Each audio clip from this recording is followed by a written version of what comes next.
94,3 FM Radio Tidak Radio nomor 1 di Jawa Tengah. Masih ditemenin ya Radio Talk Show bareng sama Komisi A DPRD Provinsi Jawa Tengah.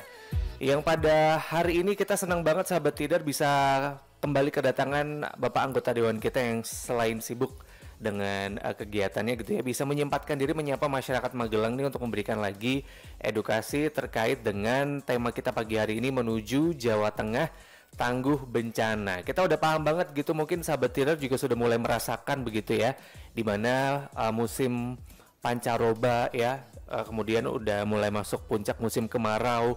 Ini kan kalau sahabat Tidar ngerasa bulan Agustus ini tuh perpindahan begitu musimnya tuh kerasa banget, apalagi di wilayah Jawa Tengah itu diprediksi akan mengalami kekeringan yang juga berpotensi mengakibatkan kebakaran lahan juga dan hutan. Nah, dengan kondisi yang beragam, Jawa Tengah ini juga punya potensi bencana ternyata yang beragam pula, mulai kekeringan, kemudian banjirop di utara, cuaca ekstrim, kemudian gelombang pesisir yang tinggi gitu. Makanya Komisi A DPRD Provinsi Jawa Tengah ini mempunyai satu konsep namanya adalah tangguh bencana. Ini adalah pendekatan dalam manajemen risiko bencana yang ternyata bertujuan untuk meningkatkan lagi ketahanan masyarakat, individu dan juga lingkungan terhadap dampak bencana. Nah, pagi hari ini kita senang banget sahabat Tidar bisa kembali menghadirkan Bapak Dr. Andes Haji Sunarno, anggota Komisi A DPRD Provinsi Jawa Tengah. Pak Sunarno, selamat pagi. Selamat pagi. Assalamualaikum Pak. Iqbal, waalaikumsalam warahmatullahi wabarakatuh. Oke, ini gimana nih? Kembali lagi ke Magelang lagi raya. Sering ini ya Pak, balik kampung nih kayak gini ya? Iya, saya tinggalnya dekat kok. Iya. Saya di Pakelan jadi dekat. Wah, ini dekat banget, 5 menit ini Pak ya. Iya. Apalagi ini hari Sabtu ngelihat Magelang nih yang sekarang lagi bergeliat Pak. Macet gak nih Pak Magelang hari ini? Oh, tadi saya baru siaran di Mundilan, ya. Itu di sana ada karnaval, jadi betul. agak macet.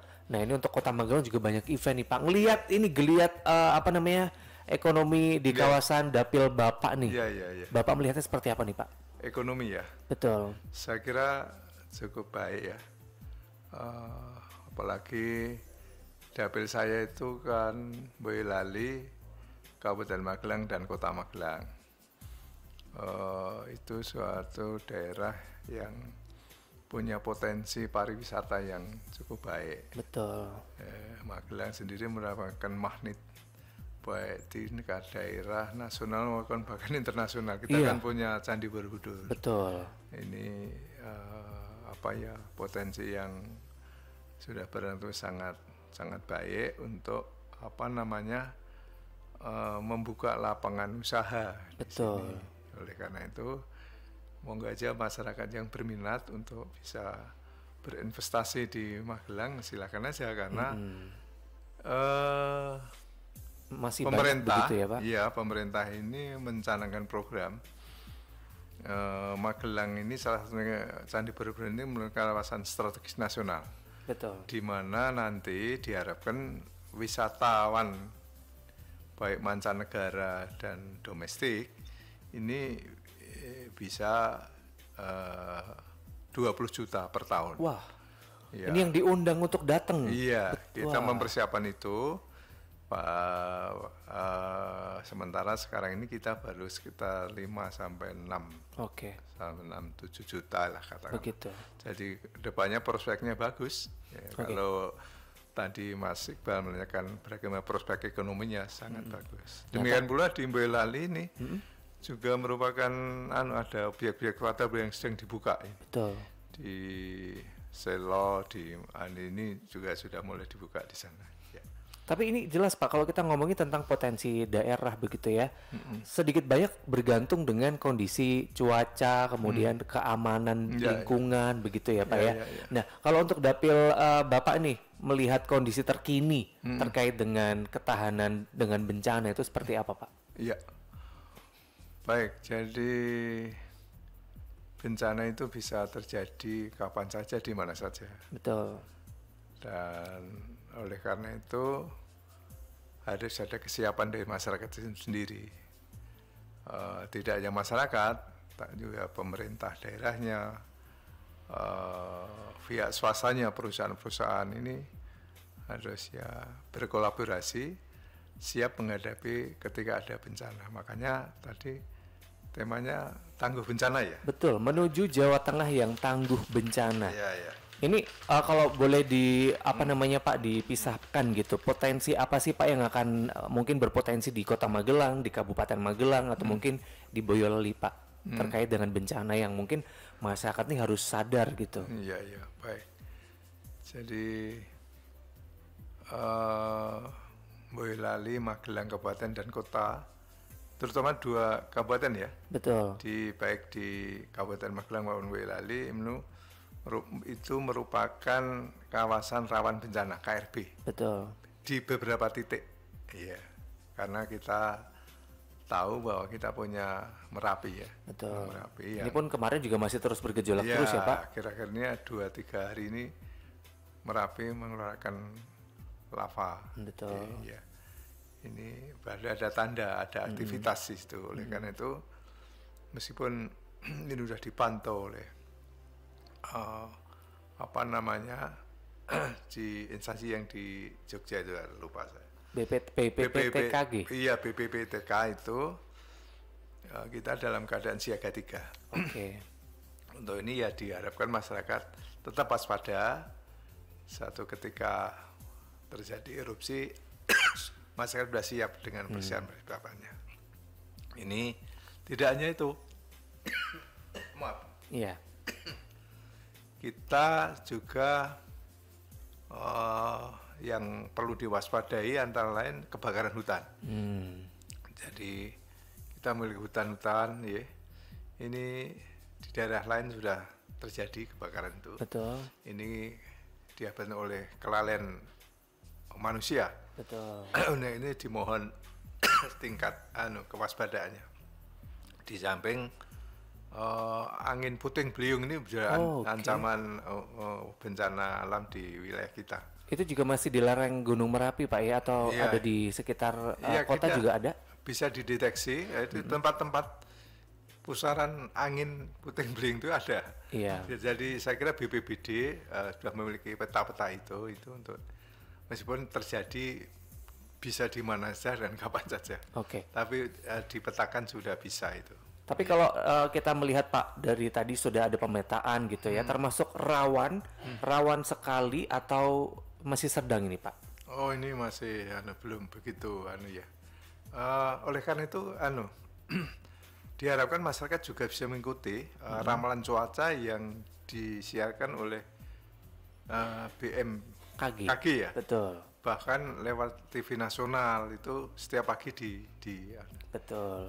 Oleh karena itu kami harapkan radio juga bisa kita setiap pagi Pak. Oh, setiap pagi ya. Di jam 6:30 itu selalu merilis informasi BMKG juga BMKG. terkait dengan cuaca gitu. Oke. Baik, sangat baik. Jadi sehingga masyarakat selalu diingatkan. Karena segmen radio ini juga masih cukup banyak. Betul, tidak hanya lewat TV. Jadi orang-orang di desa, petani-petani itu di pegunungan itu, kalau mereka ke ladang, ke sawah itu sambil tasih ada ya, saya melihat bawa radio untuk ya di samping untuk hiburan, tapi juga informasinya lewat informasi berita dari radio sangat masih dibutuhkan. Iya, temen nyangkul Pak ya kalau sama Pak petani ini. Ini kan tadi sudah dipetakan begitu ya, bahwasanya kota Magelang, Kabupaten Magelang dan juga Kabupaten Boyolali ini ya ada sedang hingga kerawan, tapi kita harus waspada. Nah, ini langkah-langkah apa saja nih Pak yang akhirnya diperlukan untuk membangun wilayah yang tangguh bencana seperti yang Bapak anggota Dewan di Komisi A ini akhirnya merumuskan konsep tangguh bencana ini? Ya, jadi sebelum saya menjawab, ini baik saya sampaikan apa itu desa tangguh bencana terutama ya. Betul. Desa tangguh bencana itu adalah desa yang memiliki kemampuan mandiri untuk beradaptasi dan menghadapi ancaman bencana. Oke. Bisa beradaptasi ketika mengalami bencana dan mandiri, artinya tidak tergantung oleh bantuan gitu. dari orang yang baru bergerak, itu tidak. Dia sudah karena ini menimpa mereka, jadi ya secepatnya harus bisa menghadapi sendiri kan. Di samping ketika terjadi seperti itu sudah tentu pemerintah akan memfasilitasi.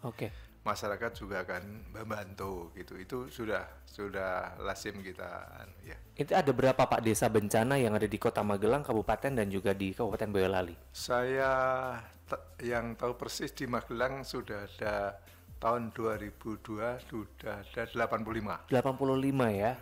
Desa tangguh bencana. Desa tangguh bencana. Nah, ini untuk bisa dikembangkan ke desa-desa yang lain, agar desa memiliki kemampuan. Yeah. Ini apakah desa-desa tersebut tuh berada di lereng-lereng atau mungkin daerah yang memang rawan, atau hampir di seluruh akan digalakkan begitu Pak, di semua tempat meskipun tempat itu rawan atau tidak dengan bencana, tetap akan ada desa bencana? Iya. Jadi BPBD sudah memetakan Mas kabupaten kota itu. Oh, ini sudah diprediksi daerah ini biasanya bencananya ini puting beliung. Kemudian kalau kebetulan kalau Boyolali dan Magelang itu kan kawasan bencana KRB namanya, kawasan rawan bencana itu desa-desa atau kawasan yang dekat dengan lereng Gunung Merapi. Betul. Jadi ada jaraknya berapa kilometer ini biasanya ini awan panas yang dan lahar dingin ini. Betul. Di desa-desa itu ini sudah dibentuk desa tangguh bencana. Itu edukasi yang dilakukan itu seperti apa Pak untuk akhirnya melabeli desa tersebut sebagai desa yang tangguh bencana? Apakah warga desanya itu kayak diberikan pelatihan bagaimana survival atau seperti apa Pak? Iya, jadi mereka sudah dilatih tentang simulasi, telah dilakukan simulasi ketika ada bencana harus bagaimana, harus lari kemana, harus lewat mana, harus apa yang mereka utamakan untuk bisa selamat, terutama kan menyelamatkan jiwa dulu, terutama anak-anak, lansia, dan itu diberikan pemahaman seperti itu. Kemudian harus gimana dan misalnya detailnya dari A sampai Z, cara pertolongan pertama sampai dengan pertolongan lanjut begitu sudah disampaikan ya Pak? Iya. Kemudian selain tadi pembentukan desa bencana, ini langkah apa lagi Pak yang dilakukan begitu untuk membangun wilayah yang akhirnya mendapatkan label tangguh bencana? Jadi saya percaya perlu langkah apa ya, itu ya sosialisasi kepada masyarakat secara terus menerus. Itu sosialisasi, kemudian dengan pemerintah harus memfasilitasi kepada desa-desa tersebut. Contohnya ketika jalan-jalan jalur evakuasi itu rusak, maka itu harus menjadi prioritas sama pemerintah untuk menganggarkan. Jadi ketika nanti ada bencana itu jalan sudah mulus. Demikian pula kami di provinsi ini punya tanggung jawab, karena jalan-jalan desa evakuasi bencana itu juga trackingnya sangat panjang. Nah, itu kan kemampuan anggaran daerah kan juga kami biasanya ikut involved di situ. Apalagi daerah Serumbung itu ya Pak ya, Serumbung yang biasa dilalui truk pasir itu kan juga kadang melewati jalur bencana. Berarti ini juga ada partisipasi masyarakat juga Pak yang akhirnya melaporkan kepada anggota dewan, Pak kita membutuhkan ini atau mungkin jalannya ini begitu. Iya, jadi ada dua hal tentang saluran aspirasi itu. Yang pertama lewat pemerintah daerah setempat, itu melalui forum musrengbang desa, musrengbang des, terus kemudian musrengbang kecamatan itu akumulasi, kemudian kabupaten dan terus provinsi, jenjangnya. Itu apa? Menentukan skala prioritas, karena anggaran kita terbatas kan, harus mengenal prioritasnya yang mana dulu. Ketika itu menyangkut keselamatan orang banyak, jiwa itu kan merupakan prioritas, dan tidak mampu desa, camat, apalagi APBD ini bisa dibawa ke jenjang yang lebih tinggi, karena mempunyai ruang fiskal yang lebih luas kan kalau provinsi. Nah, itu yang lewat jalur eksekutif, lewat forum musrengbang, musyawarah rencana pembangunan. Kemudian yang lewat jalur legislatif melalui pokok-pokok pikiran legislatif, yaitu aspirasi. Suatu saat anggota DPR kita, baik itu DPR RI, provinsi, kabupaten, itu secara periodik melakukan namanya reses. Reses itu adalah suatu forum di mana mereka di samping menjalani komunikasi di konstituennya, di situ bisa untuk forum menampung aspirasi, usulan dari masyarakat betul. apa. Jadi ada 2, kemudian ada DPR pusat, kalau skalanya besar tingkat nasional bawa ke pusat. Oke. Iya, Seperti mungkin contohnya ketika KRB Merapi itu biasanya ya Pak ya, yang sampai dengan sampai ke pusat biasanya Iya, untuk iya. aspirasinya. Iya, iya. Jadi itu. Kemudian kan ada penggulungan dan secara khusus. Sebenarnya jalan provinsi ini ya tanggung jawab provinsi. Betul. Atau jalan nasional itu jadi APBN, berarti lewat DPR RI Betul. kan begitu. Jadi itu ada penggolongannya. Oke. Kemudian ini kan sudah mulai diadakan untuk desa tangguh bencana kan sejak 2022 Pak ya. Oh itu pembentukan, tapi sebelum itu Sudah ada.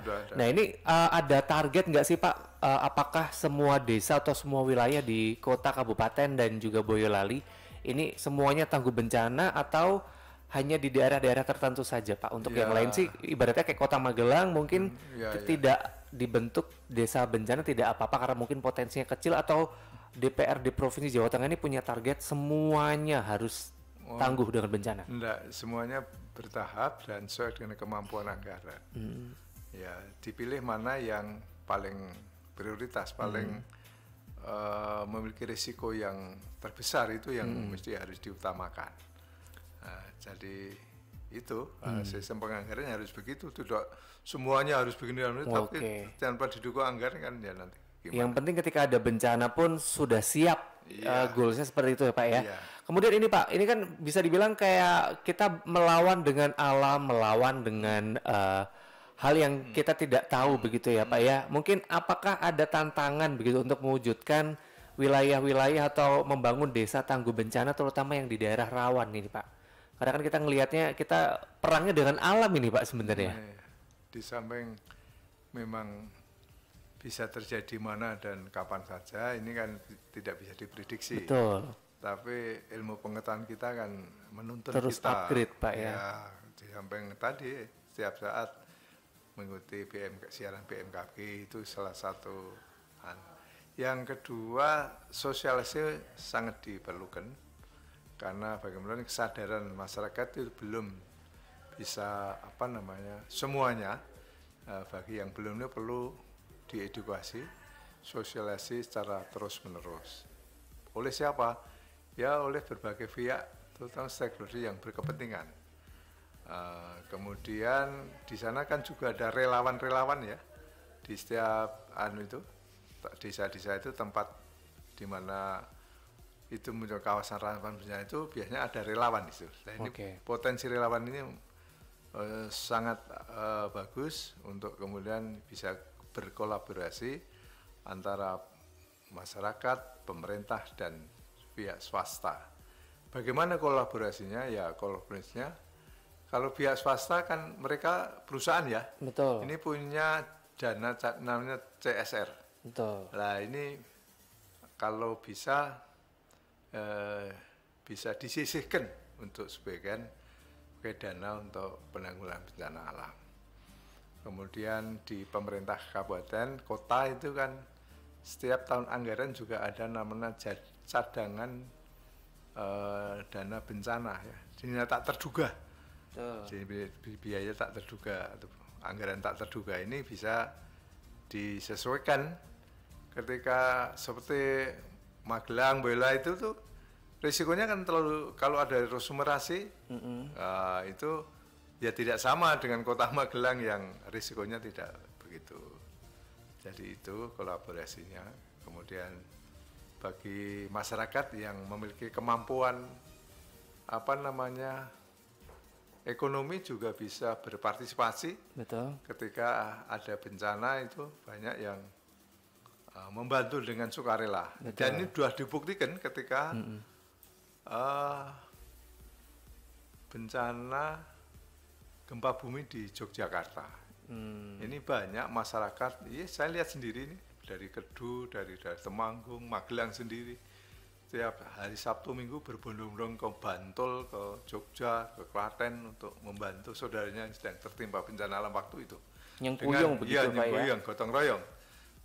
dia bukan diperintah tapi terpanggil ya.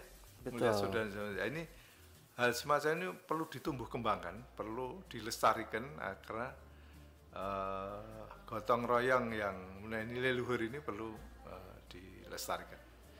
Saya kira itu. Kemudian tanggapan masyarakat sendiri Pak, dari yang awalnya mungkin kan menyadarkan masyarakat itu juga salah satu fase yang tidak mudah begitu Pak ya, dihadapkan dengan keadaan alam yang mungkin tinggal di kawasan rawan bencana begitu, karena saya juga pernah melihat sendiri perjuangan para teman-teman BPBD yang menghimbau warga untuk turun begitu ya ketika Merapi sedang was-was, itu kan juga susah. Nah ini menyadarkan masyarakat terkait dengan tangguh bencana, ini sejauh ini seperti apa Pak kendala-kendala yang dihadapi teman-teman DPRD Provinsi Jawa Tengah sendiri untuk mari mengingatkan kepada warga bahwa ayo tangguh bencana? Ya, ya dengan sosialisasi terus menerus. Dan tidak pernah henti gitu Pak ya? Iya. Jadi kami pun dari DPRD Provinsi hampir setiap bulan kita mengadakan yang namanya FGD. Forum Group Discussion. Okay. Itu di situ ruangnya masyarakat bisa menyalurkan aspirasinya. Kemudian kami mengadakan sosialnya apa saja, termasuk bencana ini bisa kita tampung, keinginan masyarakat seperti apa, kita bawa di dalam rapat dengar pendapat dengan dinas atau badan, dirumuskan kalau perlu dengan disupport dengan anggaran ya kita perjuangkan di situ. Jadi itu bentuk-bentuk kepedulian daripada pemerintahan Provinsi Jawa Tengah. Dan perlu saya informasikan pada masyarakat. Betul Pak. Pedulian kami di tingkat provinsi ini mengingat kita sudah memasuki kalau ini pertengahan Agustus. Kemarau iya, ya sudah puncak kemarau Pak ya ini sekarang ya. Setidaknya kami sudah membantu 7.019.000 liter air bersih. Oke. Disalurkan kepada 34.248 keluarga atau 113.931 jiwa. Kalau dihitung jiwanya. Itu di mana aja Pak? Itu di sejumlah kabupaten kota. Kita kan punya 35 kabupaten kota. Betul. Yang sudah kita bantu seperti itu ada 24 kabupaten kota. Oke. 96 kecamatan dan 208 desa. Oke, kalau di dapil Bapak nih sudah merata atau belum. Alhamdulillah untuk Kabupaten Magelang masih aman dari kekeringan atau gimana? Sudah ada di daerah Borobudur sudah ada permintaan air bersih di sana dari masyarakat, dan kami 2 minggu yang lalu kami telah berpartisipasi membantu air bersih ini di Kecamatan Wonosegoro. Oke. Di sana ada permintaan masyarakat, kebetulan kami bisa kita bantu di sana. Itu bantuan pribadi itu. Oke, bantuan bukan pribadi dari Pak ya. APBD. Oke. Ini pribadi karena merasa terpanggil konstituen saya mengalami kesulitan, ini kita bantu. Itu bukti begitu menyalurkan aspirasi masyarakat secara real begitu ya Pak ya. Berarti kalau untuk Boyolali dan Kabupaten Magelang tadi yang di lereng Merapi selain kawasan rawan bencana Gunung Merapi, ini kita juga dihadapkan dengan kekeringan Pak ya, begitu. Jadi mungkin ini juga menjadi salah satu sarana untuk kita semua ya, warga Kabupaten Magelang, warga Kota Magelang, warga Kabupaten Boyolali yang mungkin juga sedang streaming untuk lebih peduli lagi dengan lingkungan. Selagi masih ada air, hemat air itu juga penting ya. Nanti kita akan berikan kesempatan dulu untuk Bapak Dr. Andes Haji Sunarno untuk istirahat sebentar ya kan. Kita tampung dulu sahabat yang pengen banget bertanya. Silakan WhatsApp-nya di 0878 0878 9430 atau di Instagram @radio.fm, Radio Talk Show bareng DPRD Provinsi Jawa Tengah. Komisi A ya akan segera kembali. 94,3 FM Radio Tidak. Radio Talk Show bareng sama Komisi A DPRD Provinsi Jawa Tengah. Sahabat Tilar masih lanjut ditemenin sama Iqbal sampai ke jam 12 siang nanti. Masih bersama dengan Dr. Andes Haji Sunarno yang juga masih semangat ini Pak ya hari ini. Iya harus. melihat animo masyarakat yang sekarang sedang senang banget lagi senang keluar ini Pak ya, satu kota kabupaten bahkan di Boyolali juga lagi ada banyak event. Ini kan tapi yang namanya potensi bencana yang selalu ada ini kan harus selalu menjadi perhatian serius untuk kita semua begitu ya. Dan lihat tadi kita senang banget bahkan Iqbal sendiri tinggal di daerah desa ini Pak, Tangguh Bencana Tegalrejo. Oh, Tegalrejo. Iya, sering ada angin puting beliung juga. Kalau hujan, sekalinya hujan tuh agak ngeri. Sekarang juga sumur-sumur udah pada mengering Pak. Kebetulan pribadi sendiri ada di rumah pakai sumur air tanah. Itu juga kadang belum penuh, baknya udah mati gitu ya. Ini juga salah satu sarana kita sama-sama sadar ya, mengajak masyarakat juga yang mungkin sekarang masih bergelimang air.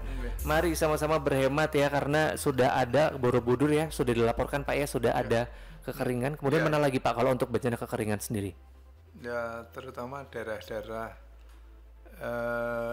di lereng gunung ya, biasanya yang sumber mata airnya kecuali dari gunung yang anu ya, ini biasanya di Borobudur yang paling banyak itu. Daerah ini Pegunungan Menoreh itu Pak ya. Menoreh ini, ya ini. Kemudian kan ini ngelihat sudah ada banyak laporan juga Pak terkait ini sudah mulai masuk puncak kemarau, laporannya pasti kekeringan gitu ya. Ini seperti apa Pak kolaborasi yang dibangun nih antara masyarakat, pemerintah, swasta sampai dengan semua stakeholder untuk menciptakan ketangguhan bencana bersama-sama Pak? Ya. Baik. Jadi harus yang pertama ditumbuhkan kesadaran di antara kita, baik itu pemerintah sendiri, swasta dan masyarakat untuk bisa berkolaborasi. Berkolaborasi artinya apa ya? Gotong royong. Karena dengan gotong royong itu semuanya jadi ringan. Jadi jangan ada anggapan bahwa ini urusannya pemerintah, bukan, urusan kita semua. Karena ya untuk kita semua. Oleh karena itu tadi saya sudah sampaikan masing-masing pihak untuk ambil peran sekecil apapun. Apalagi pemerintah ini juga saya kira harus memfasilitasi semua kesulitan masyarakat.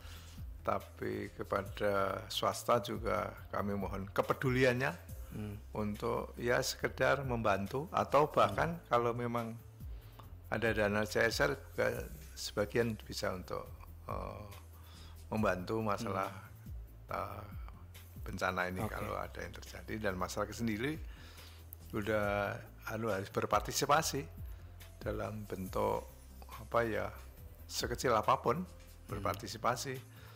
Umpamanya ada ini gotong royong iuran untuk saudara kita atau membantu saudara kita, ya mari sama-sama. Jadi dengan demikian akan terjadi suasana penuh kekeluargaan, bisa menumbuhkan kekompakan, bahwa hanya dengan kompak kita itu bisa mengatasi masalah. Betul. Contohnya kemarin waktu kita dilanda pandemi Corona juga dengan bahu-membahu masyarakat, pemerintah, swasta ini alhamdulillah kita bisa mengatasi itu. Tadi kan Bapak sempat menyebut bahwasanya masyarakat ini harus sadar gitu, partisipasi masyarakat juga penting. Nah ini dari Komisi A sendiri untuk meningkatkan gitu Pak kesadaran partisipasi masyarakat dalam proses menuju desa yang tangguh bencana ini seperti apa Pak? Ya, memfasilitasi. Kami sebagai wadah saluran aspirasi sering turun ke daerah, bahwa setiap sebulan sekali hampir kami namanya kegiatan kunjungan ke daerah pemilihan Kundapil. Ya, ini suatu forum untuk menjalin komunikasi antara mereka dengan kita sebagai wakil rakyat, wakil mereka, untuk memperjuangkan apa yang dibutuhkan mereka. Jadi apa yang betul-betul bantuan yang kami berikan memang sangat dibutuhkan. Itu melalui forum-forum reses. Kemudian kami ada kegiatan namanya FGD, Forum Group Discussion, itu tiap sebulan ya 1-2 kali. Kemudian ada namanya forum media tradisional, itu dalam bentuk kita membina kelompok-kelompok kesenian di daerah. Kesenian juga turut dilibatkan Pak ya? Iya, jadi tidak hanya dalam rangka bencana, tapi juga dalam rangka menumbuhkan, mempertahankan budaya kita yang adiluhung ini, artinya yang sangat istimewa ini, untuk bisa supaya lestari, karena di dalam kebudayaan itu terkandung nilai-nilai yang sangat luhur, seperti jiwa kepahlawanan, jiwa rela berkorban, jiwa kerja keras. Syair-syairnya lagu-lagu yang mereka, ya apakah itu Soreng, apakah itu kelompok Brondut, atau macam-macam itu. Ini menjadi media kita untuk bisa berinteraksi antara kami sebagai wakil rakyat dengan konstituen masyarakat itu sendiri. Karena kebetulan lereng Merapi itu juga banyak sekali ini ya Pak ya, paguyuban kesenian yang juga itu dilibatkan untuk sama-sama sosialisasi, tapi tetap dengan nguri-nguri kebudayaan begitu ya, di mana pesan dari Komisi ADPRD Provinsi Jawa Tengah sendiri untuk mengajak masyarakat lebih paham, lebih peduli dengan bencana itu juga ada. Nah, kalau di compare ini Pak tentang Kabupaten Magelang, Kota Magelang, dan Kabupaten Boyolali, yang paling gampang begitu Pak untuk mendorong masyarakat sadar dengan potensi bencana yang mana nih? Ya, saya kira hampir sama ya. Tergantung kita cara pendekatannya. Nah, masyarakat itu biasanya kalau diajak yang baik dengan diberikan suri teladan dari pemimpinnya, ini biasanya lebih mengena. Contohnya ini ketika pemilu kemarin, di mana seorang calon itu yang sering berinteraksi langsung dengan masyarakat itu tingkat keberhasilannya lebih tinggi.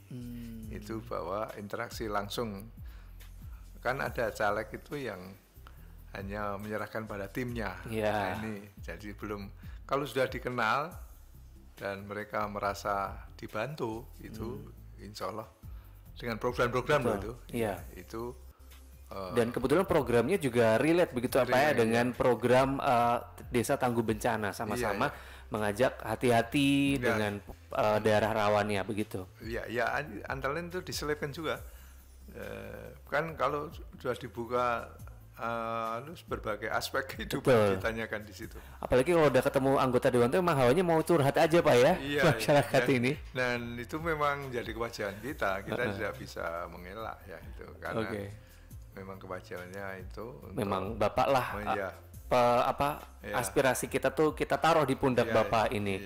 Kemudian Pak, ini tadi juga sempat disebutkan bahwasanya mengajak kolaborasi sektor swasta Pak terkait dengan CSR begitu ya. Ini sejauh ini CSR-nya seperti apa Pak yang sudah berjalan begitu, yang akhirnya bisa membantu Komisi ADPRD Provinsi Jawa Tengah untuk kapasitasnya membantu masyarakat mengedukasi juga dan membuat Jawa Tengah ini tangguh dari bencana? Ya, artinya kalau selama ini mungkin arahnya CSR tidak ke tangguh bencana, tapi masih di bidang ekonomi, di bidang sarana prasarana atau apa, tapi ini kita membuka ruang kesempatan, apakah tidak sebaiknya juga mendapat alokasi dana, sehingga dengan demikian, karena orang yang sedang ditimpa bencana itu sangat membutuhkan. Betul. Nah, sangat membutuhkan. Ketika sangat butuh dan ada orang yang membantu, itu suatu hal yang luar biasa. Nah, jadi ini maksudnya kami menghimbau, seperti umpamanya itu pemerintah itu 2%-nya anggarannya harus ke sektor pendidikan. Nah, itu itu juga bagus. Tapi sektor pendidikan apa yang bisa bersentuhan dengan pendidikan, umpamanya harus sebagian digunakan untuk anggaran perpustakaan, di mana tujuan negara kita itu kan mencerdaskan juga ya. Ini kan beririsan ini sebagai contoh saja. Makanya kalau selama ini 2%-nya pendidikan, ini perpustakaan tidak sama sekali disentuh. Katakanlah ini juga mesti harus menjadi perhatian. Kemudian apakah juga ada peningkatan Pak, perusahaan-perusahaan atau mungkin organisasi yang mengalokasikan CSR untuk kebencanaan dari tahun ke tahun itu mengalami peningkatan atau seperti apa? tepatnya saya tidak tahu persis karena itu dinas ya yang tahu persis, tapi ada beberapa perusahaan yang menaruh perhatian terhadap kebencanaan ini. Itu kan kita kan punya, kalau di Jawa Tengah kita punya memiliki badan usaha milik daerah yaitu Bank Jateng, BKK, kemudian apa namanya yang perusahaan kita jalan raya itu tol itu kita punya juga. Oke, dan juga apakah ada reward Pak atau mungkin sedikit apresiasi begitu untuk perusahaan-perusahaan yang memberikan atau mungkin membantu begitu ya terkait dengan Komisi ADPRD Provinsi Jawa Tengah mensukseskan Jawa Tengah tangguh dari bencana ini? Saya kira ada, tapi skalanya kecil ya. Nah, harapan kami supaya skalanya bisa ditingkatkan lagi. Oke. Kemudian ini mungkin terakhir Pak ya, karena ini kan mungkin sekarang kekeringan. Sebentar lagi biasanya udah masuk bulan September, Oktober tuh udah mulai hujan. Magelang aja semalam hujan Pak. Jadi kan bencananya udah berganti lagi. Ini mungkin apa pesan yang pengen banget Bapak sampaikan kepada masyarakat di dapil Bapak nih, biar masyarakat ini menjadi lebih aware, lebih peduli terhadap isu mitigasi dan juga tangguh bencana di Jawa Tengah ini? Ya, baik Mas Iqbal. Jadi kami menghimbau agar menghadapi bencana alam yang mungkin terjadi pada kita ini diperlukan kolaborasi kerjasama yang baik. Tadi 3 unsur tadi, pemerintah memfasilitasi, kemudian pihak swasta, perusahaan-perusahaan baik besar, kecil, menengah itu bisa peduli, dan masyarakat sendiri itu harus berpartisipasi. Dengan demikian akan tercipta suasana kegotong royongan, suasana kekeluargaan yang menumbuhkan rasa cinta tanah air pada wilayah kita. Karena mereka merasa memiliki semuanya ini. Betul. Kalau sudah merasa memiliki kan berarti kita harus membela. Betul. Membela, dan kemudian kita harus merawat, ya. Sehingga apa yang kita nikmati sekarang ini dalam berbangsa bernegara berbangsa itu milik kita bersama, kita jaga bersama. Oleh karena itu kami menghimbau agar ketika mengalami bencana, malah kita harus bergotong royong, karena dengan gotong itu semuanya jadi ringan. Betul. Jadi jangan ada anggapan wah bencana ini urusannya pemerintah aja, bukan, urusan kita semua. Ya. Dengan demikian akan tumbuh rasa kesadaran untuk memiliki, untuk membela, mengisi hal yang positif. Ya, saya kira itu. Kemudian untuk desa tangguh bencana nih Pak yang sudah terbentuk, harapan Bapak ini seperti apa untuk nanti desa ini bisa mempengaruhi desa-desa yang lain untuk sama-sama tangguh nih kalau misalkan suatu waktu ada bencana? Ya, harapan kami bisa memberikan contoh yang baik. Contoh yang baik itu tidak harus dengan begini-begini, tapi contoh baiknya ya ketika terjadi bencana, desa itu betul-betul mandiri, bisa menghadapi dengan desanya sendiri. Ya. Jadi tidak semata-mata harus semuanya minta bantuan ke pihak lain. Betul. Pemerintah berkewajiban, tapi pihak lain itu kan seperti orang yang berkecukupan ekonominya itu kan ya sadar, kalau tidak sadar kan juga tidak ada.